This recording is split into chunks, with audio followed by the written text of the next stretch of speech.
po namin memorable experience on and off cam talaga. And aside from that, I think number one is yung napakainit po, tapos ganito po suot po namin.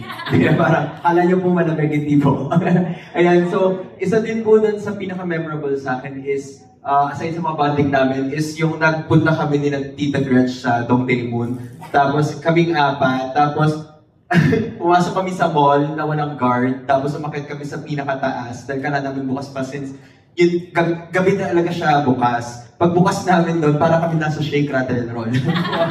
At may linya si Tita Gretch, hindi po pwedeng sabihin, pero nagsa-start sa letter P. Dahil sobrang dark po talaga, tapos umalis na po kami. Ayun. Tita, ano po sinabi niyo, letter P? Thank you, Enzo. Si Manal naman, Manal.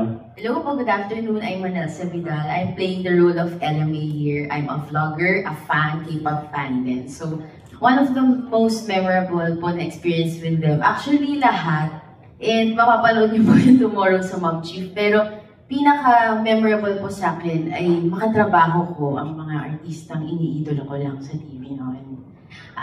It's been a blessing po. I've been with Inang and Madam.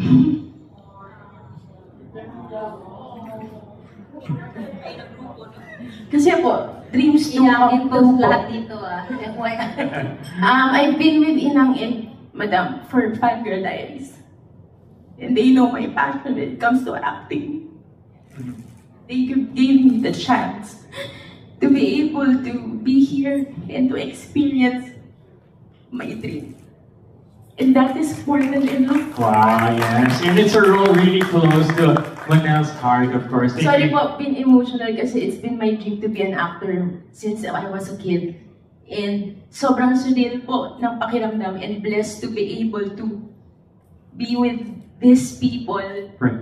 And tama po si Ma'am Shie, yung Panginoon napakabuti po. At gagawa siya ng paraan sa iba't ibang tao. And gusto ko po magpasalamat po dito sa dalawa kasi bilang isang artista, hindi po lahat naniniwala sa kakayanan.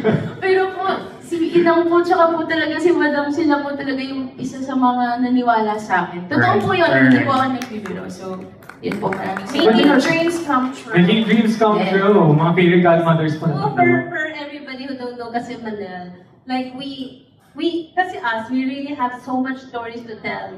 So, we never really run out of stories. Kaya yung mga asawa namin lagi tinatanong, anong pinag-usapan niyo kanina? Hindi ko na maisip. Sa dami naming stories. And this is one of those stories that we were talking about and which we made happen. But before pa, we already did Fangirl Diaries in YouTube. Different kinds of stories, different kinds of fans that we encounter. And si Manel, ever since, siya yung isa sa bida namin lagi. Tapos pag sa second season, ibang character. Pero siya pa rin yun, kapatid naman niya yung kamukha niya. Tapos sa third, siya lagi. To the point na ginawa na namin siyang kambal. Meron pa siyang kambal, kausap niya sarili niya. So siya lagi. So when we were gonna do this movie, we have to find a character that would fit Manel talaga.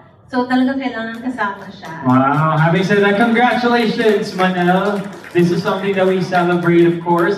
Of course, we also have Dustin. And in that bus, Dustin, tell us about your character very quickly and your memorable experience. Hello po, good afternoon po sa inyong lahat. And thank you po muna sa pagpunta niyo po dito ngayon at makasama po kami. Ako po ay si Dustin Mayores and I'm playing the role of Prince. Ang role po ni Prince dito ay aspiring idol. And gusto ko lang din pong i-share yung kung paano naging challenging yung character ko, kung paano ko hinarap yun. Then, ayun, sa word pa lang na aspiring idol, like, since yung nagsisimula ako maging actor, umarte, nasabihan din po ako maging aspiring actor. Then, dun ko mas nakilala ng mas malalim yung role ni Prince. Like, kung ano yung ibibigay ko dito na passion, hard work when it comes to my craft and my talent. Then, nilagyan ko ng puso yung pagkakaano kay Prince. Ang dami ko pong pinagdaan, lose weight, as in, then hero nga po, parang aspiring idol ka. Then hair ko, lahat po siguro ng galaw kailangan kong i-apply para sa akin. Kaya, okay din na minahal ko yung ano ni Prince, yung character ni Prince. And sobrang happy ko doon. And sobrang tingin ko din po okay na Madam and kay Inang Rina kasi ako po yung napili sa role na to. Wow. Hindi ko po expected.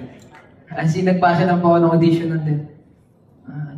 Pag may doubt pa po ako, sabi ko, hindi, okay na to. Ginawa ko naman po yung best ko. And alam po makukuha ko yun. Banana Universe, no? And now you're here with us Opo, today. may manifesting lang po lang. And ayun po, yung best experience ko po sa Korean, nasabi na po namin lahat. Pero yung the best pa rin po yung sa DDP talaga. Iba't ibang emosyon yung naramdaman namin ng saya, takot, excitement, and frustration din. Kasi yung gusto namin puntahan that time, hindi open. Kaya yun po yung ano namin. Ayun lang po. Thank you, Dustin. Thank you. All right, we'll be getting more questions from the media. Please just do raise your hand, sir.